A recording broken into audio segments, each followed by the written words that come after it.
नमस्कार दोस्तों, आपका स्वागत है गणित के गुरुजी यूट्यूब एजुकेशनल चैनल पर। दोस्तों, आज का जो वीडियो है वह है लूसेंट की वास्तुनिष्ठ सामान्य ज्ञान पर आधारित। और दोस्तों, यह लूसेंट की 2023 की न्यू एडिशन की बुक है, जिसकी सीरीज हमारे इस चैनल पर लगातार जारी है। दोस्तों, इसमें हमारा चल रहा है अभी भारतीय राज्य व्यवस्था, अध्याय नंबर 2। इसकी प्रश्नावली आज हम करेंगे प्रश्नावली नंबर 21, जिसका नाम है प्रमुख पदाधिकारीगण। दोस्तों, ये लेटेस्ट एडिशन की बुक है। इससे पहले वाली जितनी भी बुकें थी उसमें ये प्रमुख पद अधिकारी गण सभी की अलग अलग प्रश्नावली दी गई थी, जैसे उप प्रधानमंत्री, विपक्ष के नेता, लोकसभा अध्यक्ष, महान्यायवादी, सॉलिसिटर जनरल, एडवोकेट जनरल, मुख्य सतर्कता आयुक्त, नियंत्रक एवं महालेखा परीक्षक। तो इन सभी के क्वेश्चंस को एक साथ करके और कुछ नए क्वेश्चंस डाल के इस बुक में प्रश्नावली 21 का नाम दिया है प्रमुख पद अधिकारीगण। तो दोस्तों, ये पुरानी बुक में नहीं मिलेगा। दोस्तों, इससे पहले हमने 20 प्रश्नावली भारतीय राज्य व्यवस्था की पूरी कर दी है और इन सभी वीडियोस की हमने अलग से प्लेलिस्ट बना के रखी है। और भारतीय इतिहास की भी हमने सभी प्रश्नावली कंप्लीट करके उसकी प्लेलिस्ट हमने अलग से बना के रखी है। तो दोस्तों, प्लेलिस्ट सेक्शन में जाएं और बिल्कुल शुरू से ध्यानपूर्वक पढ़ें, ताकि आपकी तैयारी बहुत अच्छी हो सके। तो दोस्तों, आज का जो टॉपिक है वह है भारतीय राज्य व्यवस्था की प्रश्नावली नंबर 21, प्रमुख पदाधिकारीगण। तो चलिए दोस्तों, शुरू करते हैं। तो दोस्तों, आज जो हम करेंगे वह है भारतीय राज्य व्यवस्था की प्रश्नावली नंबर 21, जिसका नाम है प्रमुख पदाधिकारीगण, जिसमें उप प्रधानमंत्री, विपक्ष के नेता, लोकसभा अध्यक्ष, महान्यायवादी, सॉलिसिटर जनरल, एडवोकेट जनरल एवं मुख्य सतर्कता आयुक्त, नियंत्रक एवं महालेखा परीक्षक, इन सभी के मिक्स क्वेश्चन दिए गए हैं। तो चलिए दोस्तों, फिर आज शुरू करते हैं। तो दोस्तों, पहला प्रश्न है कि भारतीय संविधान में निम्नलिखित में से किस पद का उल्लेख नहीं है। दोस्तों, भारतीय संविधान में उप प्रधानमंत्री पद का उल्लेख नहीं है, जबकि प्रधानमंत्री, उपराष्ट्रपति और राष्ट्रपति, इन सभी पदों का उल्लेख हमारे भारतीय संविधान में मिलता है। अगला प्रश्न, प्रश्न नंबर 2, उप प्रधानमंत्री पद की व्यवस्था क्या करती है। दोस्तों, उप प्रधानमंत्री पद की व्यवस्था जो है वह राजनीतिक व्यवस्था को कमजोर करती है, इसीलिए संविधान में इस पद को जगह नहीं दी गई। अगला प्रश्न है प्रश्न नंबर 3, भारतीय परिस्थितियों में उप प्रधानमंत्री का क्या होता है। दोस्तों, भारतीय परिस्थितियों में उप प्रधानमंत्री का प्रतियोगी होता है। अगला प्रश्न, प्रश्न नंबर 4, भारत के प्रथम उप प्रधानमंत्री कौन थे। भारत के प्रथम उप प्रधानमंत्री थे सरदार वल्लभ भाई पटेल। अगला प्रश्न, प्रश्न नंबर 5, किस प्रधानमंत्री के कार्यकाल के दौरान दो उप प्रधानमंत्री एक साथ नियुक्त हुए थे। दोस्तों, मोरारजी देसाई वह प्रधानमंत्री थे जिनके कार्यकाल में दो उप प्रधानमंत्री नियुक्त हुए थे। अगला प्रश्न, प्रश्न नंबर 6, 1967 से 1969 के दौरान भारत के उप प्रधानमंत्री कौन रहे। दोस्तों, 1967 से 69 के दौरान भारत के उप प्रधानमंत्री रहे थे चौधरी चरण सिंह और बाबू जगजीवन राम। अगला प्रश्न है प्रश्न नंबर 7, संवैधानिक दृष्टि से यदि देखा जाए तो उप प्रधानमंत्री निम्न में से किसके समकक्ष होता है। दोस्तों, उप प्रधानमंत्री जो है वो कैबिनेट मंत्री के समकक्ष होता है। अगला प्रश्न, प्रश्न नंबर 8, अब तक कितने व्यक्ति भारत के उप प्रधानमंत्री पद पर नियुक्त हुए। दोस्तों, 7 व्यक्ति भारत के उप प्रधानमंत्री पद पर नियुक्त हुए थे। अगला प्रश्न, प्रश्न नंबर 9, उप प्रधानमंत्री के पद के बारे में निम्नलिखित में से कौन सा कथन पूर्ण सत्य है। तो दोस्तों, उप प्रधानमंत्री के पद के संबंध में जो कथन इसमें सत्य है वह है कि संविधान में उप प्रधानमंत्री के पद का प्रावधान नहीं है और न ही संवैधानिक मान्यता है। अगला प्रश्न, प्रश्न नंबर 10, निम्नलिखित में से कौन भारत के उप प्रधानमंत्री नहीं रहे। बी.डी. जत्ती भारत के उप प्रधानमंत्री नहीं रहे। अगला प्रश्न है, निम्नलिखित में से किस अवधि के दौरान मोरारजी देसाई भारत के उप प्रधानमंत्री रहे थे। दोस्तों, मोरारजी देसाई 1967 से 1969 तक भारत के उप प्रधानमंत्री रहे थे। अगला प्रश्न है प्रश्न नंबर 12, लोकसभा में विरोधी दल के नेता के रूप में मान्यता देने के लिए उसके दल के सदस्यों की संख्या कुल सदस्यों की संख्या के कम से कम कितने प्रतिशत होनी चाहिए। दोस्तों, प्रश्न कह रहा है कि लोकसभा में जो विरोधी दल के नेता होते हैं उन्हें विरोधी दल की मान्यता तभी मिलती है जब उसके दलों की सदस्यों की संख्या कम से कम उसके 10% हो। अगला प्रश्न, प्रश्न नंबर 13, लोकसभा में मान्यता प्राप्त विरोधी दल के नेता को निम्नलिखित में से किसके समान सुविधा और मान्यता प्रदान की जाती है। लोकसभा में मान्यता प्राप्त विरोधी दल के नेता को कैबिनेट मंत्री के समान सुविधाएं और मान्यताएं दी जाती है। अगला प्रश्न, प्रश्न नंबर 14, लोकसभा का विरोधी दल के पहले मान्यता प्राप्त नेता कौन थे। दोस्तों, लोकसभा का विरोधी दल के पहले मान्यता प्राप्त नेता थे? राम सुभग सिंह। अगला प्रश्न नंबर 15। राज्यसभा में विपक्ष का प्रथम नेता कौन था? राज्यसभा में विपक्ष का प्रथम नेता था कमलापति त्रिपाठी। अगला प्रश्न नंबर 16। किसी व्यक्ति को सर्वप्रथम 1977 ईस्वी में विपक्षी दल के नेता के रूप में मान्यता मिली और कैबिनेट मंत्री के समान वेतन आदि दिया गया, वह कौन था? तो दोस्तों, विपक्षी दल के नेता के रूप में जिसे मान्यता मिली और कैबिनेट मंत्री के समान वेतन दिया गया, वह व्यक्ति थे वाई चौहान। अगला प्रश्न नंबर 17। निम्नलिखित में से कौन लोकसभा में विरोधी दल के नेता पद पर कभी नहीं रहे? लोकसभा में विरोधी दल के नेता पद पर जो कभी नहीं रहे वह थे मनमोहन सिंह। अगला प्रश्न नंबर 18। लोकसभा अध्यक्ष का चुनाव कौन करता है? लोकसभा अध्यक्ष का चुनाव करता है लोकसभा के सदस्य। अगला प्रश्न नंबर 19। लोकसभा के स्पीकर का निर्वाचन किसके द्वारा होता है? लोकसभा के स्पीकर का निर्वाचन होता है लोकसभा के सभी सदस्यों द्वारा। अगला प्रश्न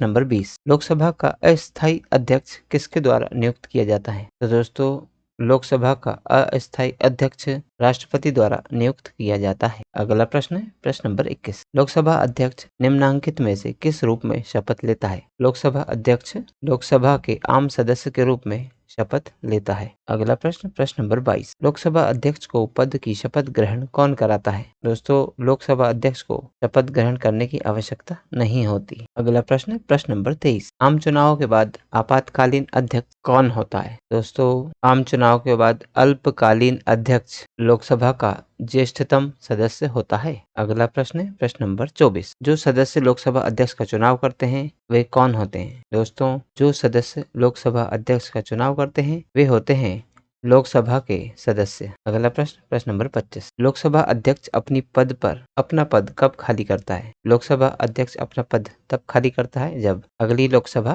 के गठन के बाद। अगला प्रश्न नंबर 26। लोकसभा अध्यक्ष अपना त्याग पत्र किसको देता है? लोकसभा अध्यक्ष अपना त्याग पत्र देता है लोकसभा उपाध्यक्ष को। अगला प्रश्न नंबर 27। लोकसभा के अध्यक्ष को किस प्रकार पद से हटाया जा सकता है? तो दोस्तों, लोकसभा के अध्यक्ष को लोकसभा के सदस्यों द्वारा साधारण बहुमत से संकल्प पारित कर हटाया जा सकता है। अगला प्रश्न नंबर 28। लोकसभा अध्यक्ष को प्रतिमाह वेतन के रूप में कितना रुपया मिलता है? तो दोस्तों, लोकसभा अध्यक्ष को प्रतिमाह वेतन के रूप में मिलता है 4 लाख रुपए। अगला प्रश्न नंबर 29। लोकसभा अध्यक्ष के संबंध में निम्न में से कौन सा कथन सही है? तो दोस्तों, लोकसभा अध्यक्ष के संबंध में जो कथन सत्य है वह है, यदि वह त्यागपत्र देना चाहे तो उसे अपना त्यागपत्र लोकसभा उपाध्यक्ष को देना होगा। ये बिल्कुल सही है, बाकी गलत पढ़ने की आवश्यकता नहीं है। अगला प्रश्न नंबर 30। निर्णायक मत देने का अधिकार किसको है? निर्णायक मत देने का अधिकार है लोकसभा अध्यक्ष को। अगला प्रश्न नंबर 31। लोकसभा के अध्यक्ष को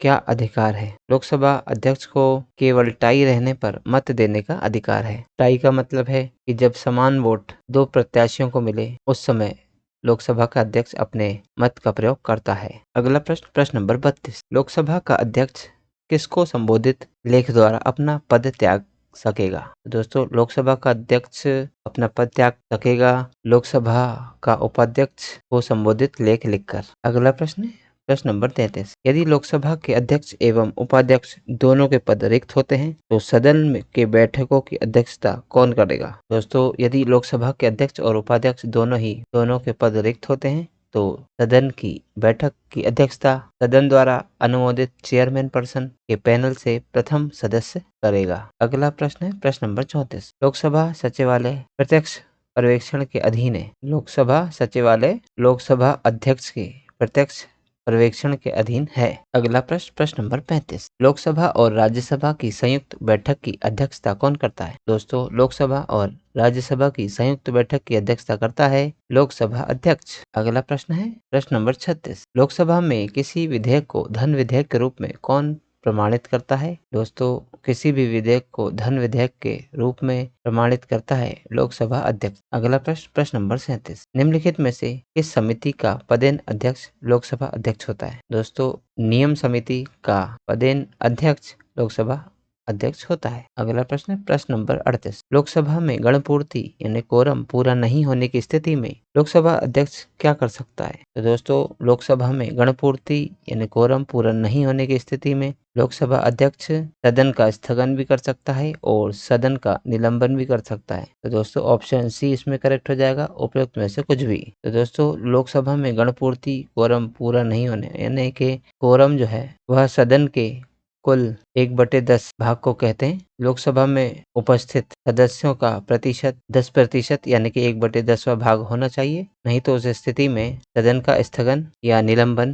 कर दिया जाता है लोकसभा अध्यक्ष द्वारा। अगला प्रश्न प्रश्न नंबर 39। लोकसभा के महासचिव की नियुक्ति कौन करता है? दोस्तों लोकसभा के महासचिव की नियुक्ति करता है अध्यक्ष, लोकसभा अध्यक्ष। अगला प्रश्न है प्रश्न नंबर 40। संसद के संयुक्त अधिवेशन में किसी विधेयक पर निर्णायक मत देने का अधिकार किसे है? तो संसद के संयुक्त अधिवेशन में किसी विधेयक पर निर्णायक मत देने का अधिकार लोकसभा अध्यक्ष को है। अगला प्रश्न है प्रश्न नंबर 41। इसका निर्णय कौन करता है कि कोई विधेयक वित्त विधेयक है अथवा नहीं? दोस्तों यह निर्णय करता है लोकसभा का स्पीकर कि कोई विधेयक वित्त विधेयक है अथवा नहीं। अगला प्रश्न प्रश्न नंबर 42। किसी भी विधेयक को धन विधेयक होने का अंतिम निर्णय कौन देता है? दोस्तों किसी भी विधेयक को धन विधेयक होने का अंतिम निर्णय देता है लोकसभा अध्यक्ष। अगला प्रश्न है प्रश्न नंबर 43। लोकसभा का सचिवालय किसके प्रत्यक्ष पर्यवेक्षण व नियंत्रण में कार्य करता है? लोकसभा का सचिवालय लोकसभा अध्यक्ष के प्रत्यक्ष पर्यवेक्षण व नियंत्रण में कार्य करता है। अगला प्रश्न नंबर 44। निम्नलिखित में से कौन सा लोकसभा अध्यक्ष के अधिकारों में नहीं है? तो दोस्तों जो लोकसभा के अध्यक्ष के अधिकार हैं पहले हम वो देख लेते हैं। तो पहला है कि यह निश्चय करना कि कोई विधेयक धन विधेयक है अथवा नहीं, बिल्कुल सही, ये लोकसभा अध्यक्ष के अधिकार में है। दूसरा है कि सदन की कार्यवाहियों व प्रक्रियाओं का कार्य संचालन करना, बिल्कुल सही है। और सदन की समितियों में सदस्यों को नियुक्त करना, ये भी सही है। लेकिन जो लोकसभा अध्यक्ष के अधिकार में नहीं है वह ये है कि वाद विवाद एवं मतदान में भाग लेना। अगला प्रश्न है प्रश्न नंबर 45। संसद में कोई विधेयक धन विधेयक है या नहीं, इस पर अंतिम निर्णय कौन लेता है? तो दोस्तों वह लेता है लोकसभा अध्यक्ष। अगला प्रश्न नंबर 46। भारत में लोकसभा का अध्यक्ष कैसे चुना जाता है, हमें ये बताना है। तो दोस्तों भारत में लोकसभा का अध्यक्ष निर्वाचित किया जाता है। अगला प्रश्न है प्रश्न नंबर 47। लोकसभा के अध्यक्ष को कैसे हटाया जा सकता है? दोस्तों लोकसभा के अध्यक्ष को हटाया जाता है लोकसभा के सभी सदस्यों के बहुमत से पारित संकल्प के द्वारा। अगला प्रश्न नंबर 48। संसद के दोनों सदनों के संयुक्त अधिवेशन को कौन बुलाता है? संसद के दोनों सदनों के संयुक्त अधिवेशन को राष्ट्रपति बुलाता है। अगला प्रश्न है कि प्रथम लोकसभा के स्पीकर कौन थे? प्रथम लोकसभा स्पीकर थे जी.वी. मावलंकर। पूरा नाम है गणेश वासुदेव मावलंकर, जी.वी. मावलंकर। अगला प्रश्न है प्रश्न नंबर 50। स्वतंत्र भारत के प्रथम लोकसभा अध्यक्ष कौन थे? दोस्तों प्रथम लोकसभा अध्यक्ष थे जी.वी. मावलंकर यानी कि गणेश वासुदेव मावलंकर। अगला प्रश्न है प्रश्न नंबर 51। भारत के किस राष्ट्रपति ने पूर्व में लोकसभा अध्यक्ष का पद भी संभाला था? दोस्तों वह भारत के राष्ट्रपति थे नीलम संजीव रेड्डी, जिन्होंने राष्ट्रपति होने से पूर्व लोकसभा अध्यक्ष का पद संभाला था। अगला प्रश्न नंबर 52। प्रथम स्पीकर जिसके खिलाफ लोकसभा में अविश्वास प्रस्ताव लाया गया था वह कौन थे? तो दोस्तों प्रथम लोकसभा स्पीकर जिनके खिलाफ अविश्वास प्रस्ताव लाया गया था वे थे जी.वी. मावलंकर। अगला प्रश्न नंबर 53। निम्नलिखित में से कौन लोकसभा के अध्यक्ष के पद पर 2 अवधियों के लिए निर्वाचित नहीं हुए? तो दोस्तों बलिराम भगत जो हैं वह लोकसभा के अध्यक्ष के पद पर 2 अवधियों के लिए निर्वाचित नहीं हुए, जबकि जी.एम.सी. बालयोगी, एन. संजीव रेड्डी और बलराम जाखड़ ये सभी 2 अवधियों के लिए निर्वाचित हुए थे। अगला प्रश्न नंबर 54। लोकसभा के पिता के रूप में कौन जाना जाता है? दोस्तों लोकसभा का पिता के रूप में जी.वी. मावलंकर जाने जाते हैं। अगला प्रश्न नंबर 55। ब्रिटिश परंपराओं के अनुरूप किस लोकसभा अध्यक्ष ने सर्वप्रथम अपने दल की सदस्यता त्याग दी थी? तो दोस्तों लोकसभा अध्यक्ष थे नीलम संजीव रेड्डी, जिन्होंने सर्वप्रथम अपने दल की सदस्यता त्याग दी थी ब्रिटिश परंपराओं के अनुरूप। अगला प्रश्न है प्रश्न नंबर 56। लोकसभा के प्रथम उपाध्यक्ष कौन थे? दोस्तों लोकसभा के प्रथम उपाध्यक्ष थे अनंत शयनम अयंगर। अगला प्रश्न नंबर 57। निम्नलिखित में से कौन लोकसभा के अध्यक्ष कभी नहीं रहे? दोस्तों इन चारों नामों में से लोकसभा अध्यक्ष कभी नहीं रहे वे थे के सुंदरम, जबकि GS ढिल्लो, बलिराम भगत और हुकुम सिंह ये सभी लोकसभा अध्यक्ष रहे। अगला प्रश्न, प्रश्न नंबर 58, निम्नलिखित लोकसभा अध्यक्षों में से किसका कार्यकाल सबसे लंबा रहा? दोस्तों, बलराम जाखड़ लोकसभा अध्यक्ष का कार्यकाल सबसे लंबा रहा है। अगला प्रश्न है प्रश्न नंबर 59, अपने पद पर रहते हुए दिवंगत होने वाले प्रथम लोकसभा अध्यक्ष कौन थे? दोस्तों, अपने पद पर रहते हुए दिवंगत होने वाले प्रथम लोकसभा अध्यक्ष थे GMC बालयोगी। दोस्तों, दिवंगत यानी कि मृत्यु को प्राप्त हो जाना। GMC बालयोगी वह प्रथम लोकसभा अध्यक्ष थे जो अपने पद पर रहते हुए जिनकी मृत्यु हो गई थी। अगला प्रश्न, प्रश्न नंबर 60, यदि लोकसभा में मत विभाजन के दौरान पक्ष और विपक्ष में बराबर मत पड़ते हैं तो इस स्थिति में कैसे निर्णय किया जाता है? दोस्तों, यदि लोकसभा में मत विभाजन के दौरान पक्ष और विपक्ष में बराबर मत पड़ते हैं तो इस स्थिति में लोकसभा अध्यक्ष अपना निर्णायक मत देता है। अगला प्रश्न है प्रश्न नंबर 61, लोकसभा का अध्यक्ष सदन में विधेयक या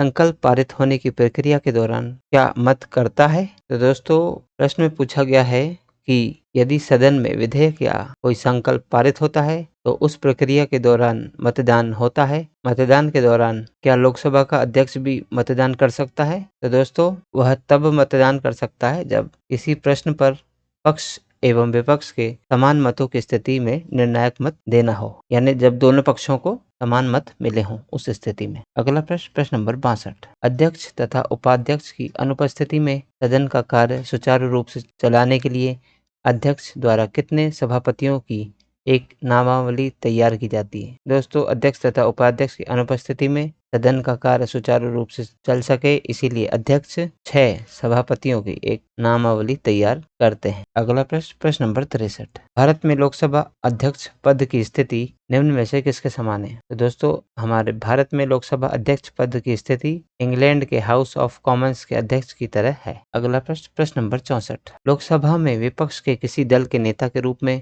मान्यता किसके द्वारा दी जाती है? तो लोकसभा में विपक्ष के किसी दल का नेता के रूप में मान्यता मिलती है लोकसभा अध्यक्ष के द्वारा। अगला प्रश्न है प्रश्न नंबर 65, राष्ट्रमंडल अध्यक्षों के सम्मेलन का पदेन महासचिव कौन होता है? तो दोस्तों, राष्ट्रमंडल अध्यक्षों के सम्मेलन का जो महासचिव होता है वह लोकसभा महासचिव होता है। कहने का मतलब ये है कि जब राष्ट्रमंडल अध्यक्षों के सम्मेलन होते हैं तो उस समय लोकसभा महासचिव ही उस सम्मेलन का महासचिव होता है। अगला प्रश्न, प्रश्न नंबर 66, लोकसभा अध्यक्ष अपना इस्तीफा किसे भेज सकता है? लोकसभा अध्यक्ष अपना इस्तीफा भेज सकता है उपाध्यक्ष को, लोकसभा उपाध्यक्ष को। अगला प्रश्न, प्रश्न नंबर 67, निम्नलिखित में से कौन प्रथम जनजातीय लोकसभा अध्यक्ष थे? प्रथम जनजातीय लोकसभा अध्यक्ष थे PA संगमा। दोस्तों, जनजातीय यानी कि अनुसूचित जनजाति, शेड्यूल ट्राइब जिसको बोलते हैं, तो वे PM संगमा प्रथम व्यक्ति थे जो अनुसूचित जनजाति के थे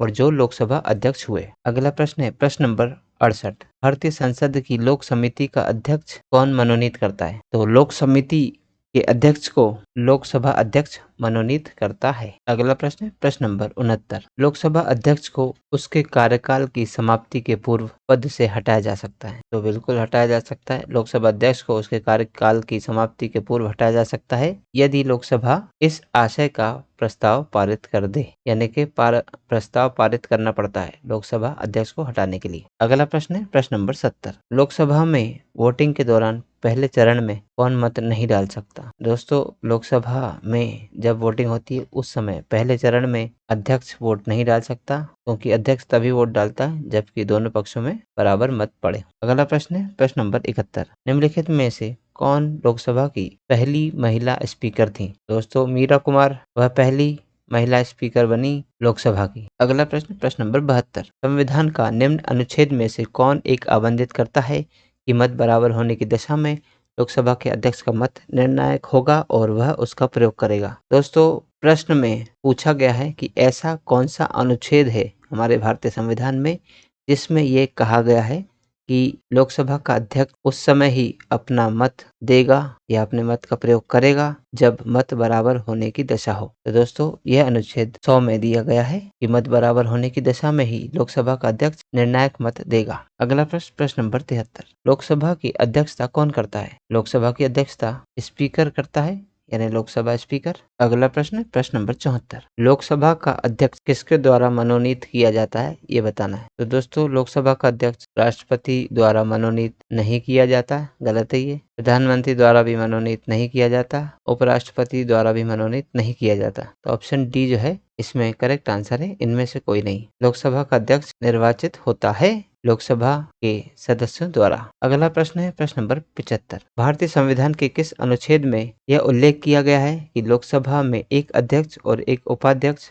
आवश्यक रूप से होना चाहिए। दोस्तों यह भारतीय संविधान के अनुच्छेद 93 में उल्लेख है कि लोकसभा में एक अध्यक्ष और एक उपाध्यक्ष आवश्यक रूप से होना चाहिए। अगला प्रश्न नंबर 76, निम्नलिखित कथनों में से कौन सा सही है। दोस्तों 4 कथन दिए, इनमें बताना है कौन सा सही है। पहला देखते हैं, लोकसभा अध्यक्ष संसद के दोनों सदनों की संयुक्त बैठक की अध्यक्षता करता है। हाँ ये सही है। तो दोस्तों ये सही है, ऑप्शन ए करेक्ट हो जाएगा, बाकी पढ़ने की आवश्यकता नहीं है। अगला प्रश्न है प्रश्न नंबर 77, निम्नलिखित में से कौन सा लोकसभा के महासचिव के विषय में सही नहीं है। दोस्तों लोकसभा का महासचिव के विषय में जो कथन सही नहीं है वह है कि महासचिव अध्यक्ष द्वारा प्रत्यायोजित प्राधिकार के अधीन कार्य करता है, ऐसा नहीं है। लेकिन लोकसभा के महासचिव के विषय में जो सही है वह क्या है कि महासचिव अध्यक्ष द्वारा अध्यक्ष का सलाहकार है, ये सही है। महासचिव अध्यक्ष के नाम से प्राधिकार के अधीन कार्य करता है, ये भी सही है।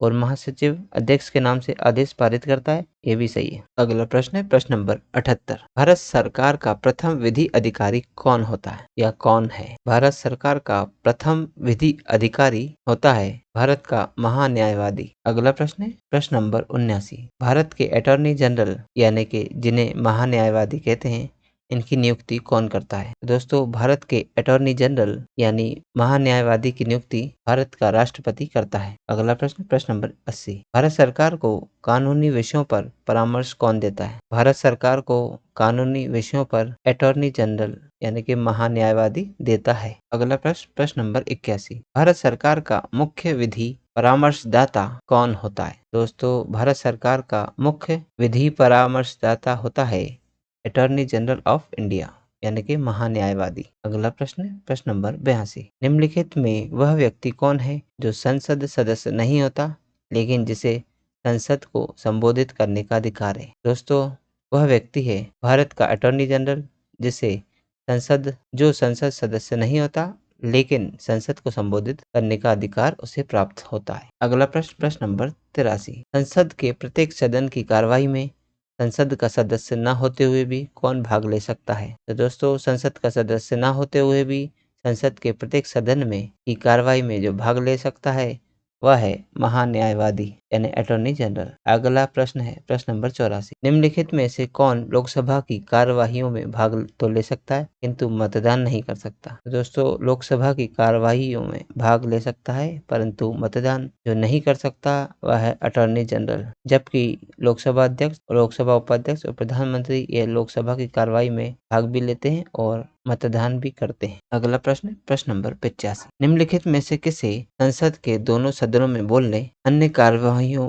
में सम्मिलित होने तथा किसी भी संसदीय कमेटी का सदस्य होने का अधिकार तो है परंतु उसे वोट देने का अधिकार नहीं है। तो दोस्तों वह है भारत का अटॉर्नी जनरल। अगला प्रश्न नंबर 86, क्या भारत का महान्यायवादी संसद के किसी भी सदन या उनकी समिति की बैठक में अपना वक्तव्य दे सकता है। बिल्कुल रख सकता है अपना वक्तव्य। अगला प्रश्न करेंगे प्रश्न नंबर 87, निम्नलिखित में से किसको हटाने का अधिकार संसद को नहीं है। भारत के महान्यायवादी को हटाने का अधिकार संसद को नहीं है, जबकि संसद सर्वोच्च न्यायालय के न्यायाधीश को भी हटा सकता है, उच्च न्यायालय के न्यायाधीश को भी हटा सकता है और मुख्य निर्वाचन आयुक्त को भी हटा सकता है, लेकिन संसद भारत के महान्यायवादी को नहीं हटा सकता। अगला प्रश्न नंबर 88, भारत का महान्यायवादी कब तक पद धारण करता है। भारत का महान्यायवादी राष्ट्रपति के प्रसाद पर्यंत तक पद धारण करता है। अगला प्रश्न है, भारत के महान्यायवादी के संबंध में निम्नलिखित में से कौन सा कथन सही नहीं है। तो दोस्तों भारत का न्यायवादी के संबंध में जो कथन सही है पहले हम उसे देख लेते हैं कि भारत का न्यायवादी वह भारत सरकार का प्रथम विधि अधिकारी होता है, ये सही है। उसे भारत के समस्त न्यायालयों में सरकार का पक्ष प्रस्तुत करने का अधिकार होता है, ये भी सही है। और वह संसद में अथवा संसद के किसी भी बैठक में भाग ले सकता है, ये भी सही है। लेकिन जो गलत है, भारत के महान्यायवादी के संबंध में वह है ऑप्शन डी कि उसे संसद की कार्रवाई में भाग लेते समय मतदान का अधिकार प्राप्त है। ऐसा नहीं है, ऑप्शन डी इसमें करेक्ट आंसर हो जाएगा। अगला प्रश्न, प्रश्न नंबर 90। भारत के महान्यायवादी के विषय में निम्नलिखित कथनों पर विचार कीजिए और इनमें से कौन कौन से कथन सही है यह बताना है। तो दोस्तों, महान्यायवादी के विषय में पहला कथन है कि वह भारत के राष्ट्रपति द्वारा नियुक्त किया जाता है। ये बिल्कुल सही है। उसमें वही योग्यता होनी चाहिए जो सर्वोच्च न्यायालय के न्यायाधीश की होती है। बिल्कुल सही है। उसे संसद के किसी भी एक सदन का सदस्य होना चाहिए। नहीं, ऐसा कोई जरूरी नहीं है। संसद द्वारा महाभियोग लगाकर उसे हटाया जा सकता है। ये भी नहीं है, गलत है ये। दोस्तों, इसमें 1 और 2 सही है, पहला और दूसरा 1, 2 ऑप्शन ए इसमें करेक्ट आंसर हो जाएगा। अगला प्रश्न, प्रश्न नंबर 91। महान्यायवादी को प्रतिमाह कितना रुपया वेतन मिलता है? महान्यायवादी को प्रतिमाह 2.5 लाख रुपए वेतन मिलता है। अगला प्रश्न, प्रश्न नंबर 92। संविधान के किस अनुच्छेद के अंतर्गत राष्ट्रपति द्वारा भारत के महान्यायवादी की नियुक्ति की जाती है? तो दोस्तों, वह संविधान का अनुच्छेद है अनुच्छेद 76, जिसके अंतर्गत राष्ट्रपति के द्वारा भारत के महान्यायवादी की नियुक्ति की जाती है। अगला प्रश्न, प्रश्न नंबर 93। एक गैर सदस्य के रूप में संसद के किसी एक सदन की कार्रवाई में कौन भाग ले सकता है? तो दोस्तों, गैर सदस्य के रूप में यानी कि संसद का सदस्य न होते हुए भी सदन की कार्रवाई में जो भाग ले सकता है वह है महान्यायवादी। अगला प्रश्न, प्रश्न नंबर 94। निम्नलिखित में से किस पदाधिकारी को संसद के सदस्य नहीं होने पर भी उसे संबोधित करने का अधिकार है? तो दोस्तों, संसद को संबोधित कर सकता है बगैर संसद के सदस्य होते हुए भी, वह है अटॉर्नी जनरल ऑफ इंडिया यानी कि महान्यायवादी। अगला प्रश्न, प्रश्न नंबर 95। निम्नलिखित में से कौन राष्ट्रपति के प्रसाद पर्यंत अपना पद धारण करता है? तो दोस्तों, राष्ट्रपति के प्रसाद पर्यंत अपना पद धारण करता है भारत का महान्यायवादी। दोस्तों, प्रसाद पर्यंत का अर्थ यह है कि राष्ट्रपति जब चाहे तब महान्यायवादी को रख सकता है और महान्यायवादी को अपना पद धारण कराता है। अगला प्रश्न है प्रश्न नंबर 96। भारत सरकार का प्रमुख विधि अधिकारी कौन है? तो प्रमुख विधि अधिकारी होता है भारत का महान्यायवादी। अगला प्रश्न है प्रश्न नंबर 97। सदस्य न होते हुए निम्नलिखित में से कौन संसद के किसी भी सदन की कार्रवाई में हिस्सा ले सकता है और मत देने के अधिकार के बिना? तो दोस्तों, वह है महान्यायवादी। अगला प्रश्न है प्रश्न नंबर 98। भारत के महान्यायवादी के संदर्भ में निम्नलिखित कथनों पर विचार कीजिए। तो दोस्तों, देखते हैं। राष्ट्रपति किसी ऐसे व्यक्ति को नियुक्ति करेगा जो उच्चतम न्यायालय के रूप में नियुक्ति के लिए अर्ह होगा। तो दोस्तों, इसका अर्थ है कि महान्यायवादी के पद पर राष्ट्रपति ऐसे व्यक्ति को नियुक्त करता है जो उच्चतम न्यायालय के न्यायाधीशों के समान ही अर्हताएं रखता हो। ये सही है। दूसरा है, महान्यायवादी इतना पारिश्रमिक प्राप्त करेगा जो संसद अवधारित करे। तो दोस्तों, ये तो गलत है, तो इसमें केवल एक सही है, ऑप्शन ए इसमें करेक्ट आंसर हो जाएगा। अगला प्रश्न, प्रश्न नंबर 99। भारत का सॉलिसिटर जनरल कौन होता है? सॉलिसिटर जनरल होता है एक प्रशासनिक अधिकारी। अगला प्रश्न, प्रश्न नंबर 100। कानूनी विषयों पर राज्य सरकार को कौन परामर्श देता है? तो दोस्तों, राज्य सरकार को कानूनी विषयों पर परामर्श देता है एडवोकेट जनरल और केंद्र सरकार को देता है महान्यायवादी। अगला प्रश्न है प्रश्न नंबर 101। प्रत्येक राज्य में महाधिवक्ता की नियुक्ति निम्नलिखित में से किसके द्वारा की जाती है? तो दोस्तों, महाधिवक्ता या एडवोकेट जनरल जिसे बोलते हैं, उसकी नियुक्ति प्रत्येक राज्य में राज्यपाल द्वारा की जाती है। अगला प्रश्न, प्रश्न नंबर 102। किसी राज्य का उच्चतम विधि अधिकारी कौन होता है? तो किसी राज्य का उच्चतम विधि अधिकारी होता है एडवोकेट जनरल। अगला प्रश्न, प्रश्न नंबर 103। निम्नलिखित में से किसे राज्य विधानमंडल के सदनों की कार्रवाइयों में भाग लेने अथवा बोलने का अधिकार है किंतु मतदान का अधिकार नहीं है? तो दोस्तों, वह है महाधिवक्ता यानी कि एडवोकेट जनरल। दोस्तों, जो एडवोकेट जनरल है यानी कि महाअधिवक्ता, वह राज्य का सबसे बड़ा विधि अधिकारी होता है और महान्यायवादी केंद्र का सबसे बड़ा विधि अधिकारी होता है। अगला प्रश्न है प्रश्न नंबर 104। मुख्य सतर्कता आयुक्त की नियुक्ति कौन करता है? मुख्य सतर्कता आयुक्त की नियुक्ति करता है राष्ट्रपति। अगला प्रश्न, प्रश्न नंबर 105। भारतीय कथनों पर विचार कीजिए। भारत में राज्य के महाधिवक्ता की नियुक्ति भारत के राष्ट्रपति द्वारा संबंधित राज्य के राज्यपाल की अनुशंसा पर की जाती है। तो दोस्तों, ये सही नहीं है। सिविल प्रक्रिया संहिता के उपबंधों के अनुसार राज्य स्तर पर उच्च न्यायालयों की मूल अपीलीय तथा सलाहकारी अधिकारिता होती है। ये भी सही नहीं है। तो दोस्तों, इसमें कोई भी सही नहीं है। ऑप्शन डी ना तो 1 और ना ही 2 इसमें सही है। तो ऑप्शन डी करेक्ट होगा। अगला प्रश्न, प्रश्न नंबर 106। जिला कलेक्टर किस अधिकारी के अधीनस्थ कार्य करते हैं? जिला कलेक्टर संभागायुक्त अधिकारी के अधीनस्थ कार्य करते हैं। अगला प्रश्न है प्रश्न नंबर 107। भारत सरकार के सर्वोच्च शासकीय अधिकारी कौन है? भारत सरकार के सर्वोच्च शासकीय अधिकारी भारत के मंत्रिमंडलीय सचिव। अगला प्रश्न है प्रश्न नंबर 108। राज्य का उच्चतम विधि अधिकारी निम्नलिखित में से कौन होता है? राज्य का उच्चतम विधि अधिकारी होता है एडवोकेट जनरल। अगला प्रश्न है प्रश्न नंबर 109। भारत के संपरीक्षा एवं लेखा प्रणालियों का प्रधान कौन होता है? तो संपरीक्षा एवं लेखा प्रणालियों का प्रधान होता है भारत का नियंत्रक एवं महालेखा परीक्षक। अगला प्रश्न प्रश्न नंबर 110। केंद्र सरकार के व्यय को नियंत्रित करने की शक्ति किसमें निहित है? केंद्र सरकार द्वारा व्यय को नियंत्रित करने की शक्ति नियंत्रक व महालेखा परीक्षक में होती है। अगला प्रश्न है प्रश्न नंबर 111। निम्नलिखित में वह कौन सा अधिकारी है जो भारत सरकार के वित्तीय लेन देनों में लेखाकरण के लिए जिम्मेदार होता है? तो दोस्तों वह अधिकारी होता है नियंत्रक एवं महालेखा परीक्षक, जो भारत सरकार के वित्तीय लेन देन में लेखाकरण के लिए जिम्मेदार होता है। अगला प्रश्न प्रश्न नंबर 112। भारत का नियंत्रक एवं महालेखा परीक्षक किसके लिए मुख्य लेखाकार तथा लेखा परीक्षक के रूप में काम करता है? तो दोस्तों भारत का नियंत्रक एवं महालेखा परीक्षक संघ तथा राज्य सरकार के लिए मुख्य लेखाकार तथा लेखा परीक्षक के रूप में कार्य करता है। दोस्तों नियंत्रक एवं महालेखा परीक्षक को CAG यानी कि controller and auditor general of India कहा जाता है। अगला प्रश्न है प्रश्न नंबर 113। लेखा परीक्षण का मुख्य उद्देश्य किसके व्यय पर नियंत्रण करना होता है? तो लेखा परीक्षण का मुख्य उद्देश्य होता है कार्यपालिका के व्यय पर नियंत्रण करना। अगला प्रश्न प्रश्न नंबर 114। भारत के केंद्रीय स्तर पर लेखांकन तथा लेखा परीक्षण किसके अधिकार क्षेत्र में आता है? तो दोस्तों केंद्रीय स्तर पर लेखांकन तथा लेखा परीक्षण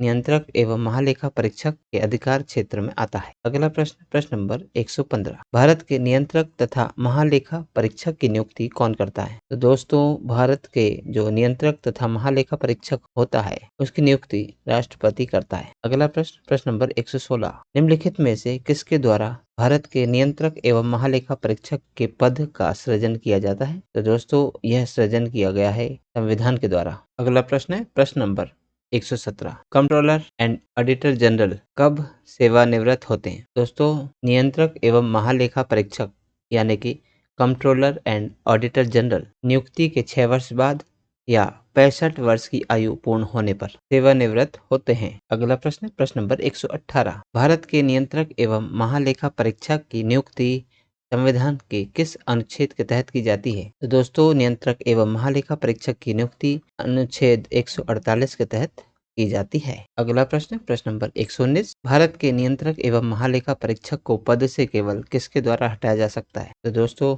भारत के नियंत्रक एवं महालेखा परीक्षक को पद से हटाया जा सकता है भारत की संसद के दोनों सदनों में संबोधन के उपरांत राष्ट्रपति द्वारा। अगला प्रश्न प्रश्न नंबर 120। नियंत्रक एवं महालेखा परीक्षक को किसके द्वारा पदमुक्त किया जा सकता है? तो दोस्तों नियंत्रक एवं महालेखा परीक्षक को उसी प्रकार जिस प्रकार उच्चतम न्यायालय के न्यायाधीश को हटाया जाता है उसी प्रकार नियंत्रक एवं महालेखा परीक्षक को भी हटाया जाता है। अगला प्रश्न प्रश्न नंबर 121। किन आधारों पर दोष सिद्धि करने के बाद संसद के दोनों सदनों में 2/3 बहुमत से प्रस्ताव पारित कर भारत के नियंत्रक एवं महालेखा परीक्षक को पद से हटाया जा सकता है मतलब तो दोस्तों तो जिस प्रकार हमने पिछले प्रश्न में पढ़ा था कि नियंत्रक एवं महालेखा परीक्षक को बिल्कुल उसी तरह से हटाया जा सकता है जिस प्रकार उच्चतम न्यायालय के न्यायाधीश को हटाया जाता है। तो दोस्तों उच्च न्यायालय के न्यायाधीश को हटाया जाता है महाअभियोग लगाकर, तो उसी तरह से इनको भी महाअभियोग लगाकर दोनों सदन में 2/3 बहुमत से प्रस्ताव पारित करके पद से हटाया जाता है। तो इस प्रश्न में पूछा गया है कि किन आधारों पर दोष सिद्धि करने के बाद यानी उनका क्या दोष होता है जो उन्हें हटाया जा सकता है? तो उन्हें कदाचार या अक्षमता दोष के आधार पर हटाया जा सकता है। तो ऑप्शन सी इसमें करेक्ट आंसर होगा। अगला प्रश्न प्रश्न नंबर 122। निम्न में से किस सेवानिवृत्त पदाधिकारी को सरकार के अधीन किसी पद पर नियुक्त करने पर वर्जना है? तो दोस्तों प्रश्न में पूछा गया है कि ऐसा कौन सा पद अधिकारी है जिसे सेवानिवृत्त होने के बाद भी सरकार के अधीन किसी पद पर नियुक्त किया जा सकता है मतलब नहीं किया जा सकता है। तो ऐसा पदाधिकारी है कंट्रोलर एंड ऑडिटर जनरल यानी कि लेखा नियंत्रक और लेखा महालेखा परीक्षक, जिसे सेवानिवृत्त होने के बाद सरकार के अधीन नियुक्त नहीं किया जा सकता। ऑप्शन डी करेक्ट आंसर होगा। अगला प्रश्न है प्रश्न नंबर 123। किस सेवानिवृत्त नियंत्रक एवं महालेखा परीक्षक को वित्त आयोग का अध्यक्ष बनाया गया? तो दोस्तों वे थे ए के चंदा, जिन्हें वित्त आयोग का अध्यक्ष बनाया गया। जो पहले सेवानिवृत्त नियंत्रक एवं महालेखा परीक्षक थे, जो सेवानिवृत्त हो गए थे, उनके बाद उन्हें वित्त आयोग का अध्यक्ष बनाया गया था। अगला प्रश्न नंबर 124। भारत का नियंत्रक एवं महालेखा परीक्षक अपना प्रतिवेदन किसको देता है? तो दोस्तों वह अपना प्रतिवेदन देता है राष्ट्रपति को। अगला प्रश्न है प्रश्न नंबर 125। भारत के नियंत्रक एवं महालेखा परीक्षक द्वारा प्रस्तुत प्रतिवेदन के आधार पर कौन समिति कार्य करती है? नियंत्रक एवं महालेखा परीक्षक द्वारा प्रस्तुत प्रतिवेदन के आधार पर लोक लेखा समिति कार्य करती है। अगला प्रश्न नंबर 126। भारत का नियंत्रक एवं महालेखा परीक्षक निम्नलिखित में से किस समिति के मित्र, दार्शनिक और निर्देशक के रूप में कार्य करता है? तो दोस्तों वह समिति है लोक लेखा समिति, जिसमें भारत का नियंत्रक, महालेखा परीक्षक मित्र, दार्शनिक और निर्देशक के रूप में कार्य करता है। अगला प्रश्न नंबर 127। भारत के नियंत्रक और महालेखा परीक्षक यानी कि controller and auditor general of India के संबंध में निम्नलिखित में से कौन सा कथन सही है या कौन सा कथन सही नहीं है?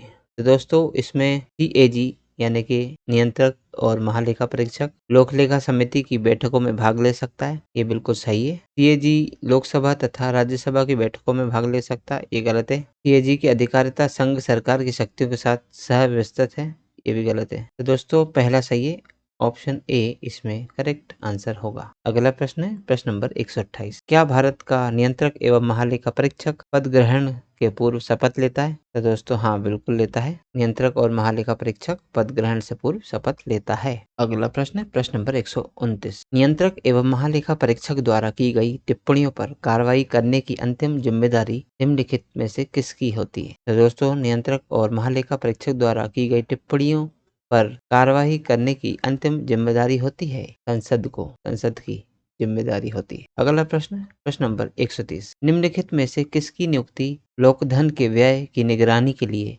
संसदीय प्रहरी यानी कि वॉच डॉग के रूप में की जाती है? तो दोस्तों वह की जाती है नियंत्रक एवं महालेखा परीक्षक की, जो लोकधन के व्यय की निगरानी करता है और जिसे संसदीय प्रहरी यानी कि वॉच डॉग कहा जाता है। अगला प्रश्न नंबर 131। निम्नलिखित में से कौन स्वायत्त शासी जिला और क्षेत्रीय परिषद की निधियों की लेखाओं की लेखा परीक्षा कराएगा? तो दोस्तों यह सब कराएगा कौन? भारत का नियंत्रक एवं महालेखा परीक्षक स्वायत्त शासी जिला और क्षेत्रीय परिषद की निधियों की लेखा परीक्षा भारत का नियंत्रक और महालेखा परीक्षक करता है। अगला प्रश्न है प्रश्न नंबर 132। भारत के नियंत्रक एवं महालेखा परीक्षक यानी कि CAG के संबंध में निम्नलिखित में से कौन सा कथन सही नहीं है? तो दोस्तों जो पहले सही है वह देखते हैं। तो नियंत्रक और महालेखा परीक्षक के संबंध में जो कथन सही है वह है कि उसकी नियुक्ति भारत के राष्ट्रपति द्वारा की जाती है, ये बिल्कुल सही है। और उसे भारत के सर्वोच्च न्यायालय के न्यायाधीश की भांति ही पद से हटाया जाता है, बिल्कुल सही है। और बी है कि जो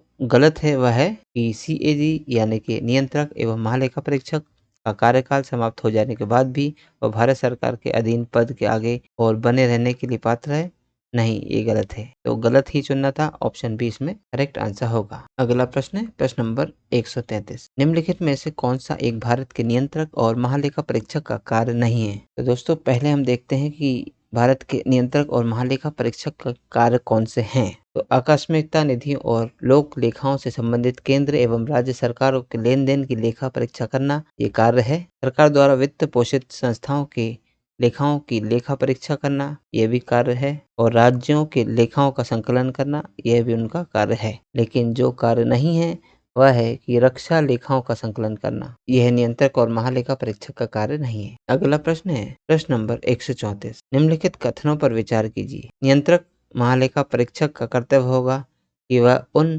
सभी प्राप्तियों की लेखा परीक्षा करे जो भारत की संचित निधि में संदेह है। तो दोस्तों ये बिल्कुल सत्य है। और दूसरा है कि नियंत्रक महालेखा परीक्षक को संघ या किसी राज्य के किसी कार्यालय या विभाग में रखे हुए भंडारों या स्टॉक के लेखाओं की लेखा परीक्षा करने और उनकी बाबत में रिपोर्ट देने का प्राधिकार होगा।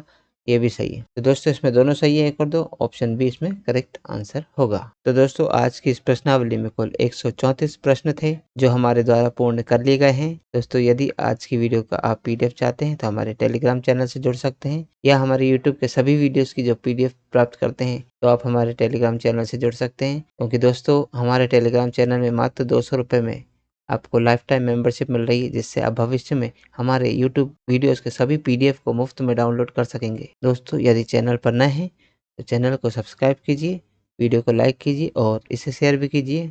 मिलते हैं अब अगले वीडियो में अगली प्रश्नावली के साथ, तब तक के लिए नमस्कार।